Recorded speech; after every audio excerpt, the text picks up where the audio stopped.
হোক, আমার বাবুটা নিয়ে যে আমার সারাদিন বেলাটা যেভাবে যায় আমি এটা খুবই মিস করব যখন ও বড় হয়ে যাবে। এখানে যে খাসির মাংসটা দিয়ে দিলাম, এটা রান্না করা ছিল রাতের সেহরির সময়কার জন্য। পরে এটা যেহেতু থেকেই গেছে তো এটা দিয়ে ভাবলাম যেহেতু মাংস খিচুড়ি করা যায়, খুব মজা লাগে কিন্তু মাংস খিচুড়িটা। আর এর সাথে একটু বেগুন ভাজা করব। তো আজকে কিন্তু বেগুনের কোনো চপ চুপ না, একদম ডাইরেক্ট বেগুন ভাজা।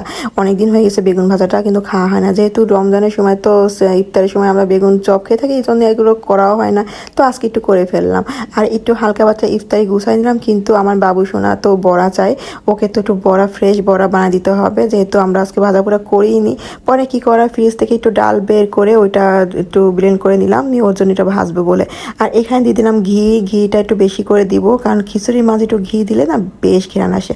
আর ধনে পাতাটা উপর থেকে দিয়ে দিলাম, এই দুটো জিনিস একদম মানে অন্যরকম একটা স্বাদ বাড়ায় দেয়, তাই না?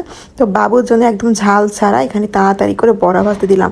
আর আমার পুচু তো আমাকে ডাক দিছে বড়ার জন্য, মানে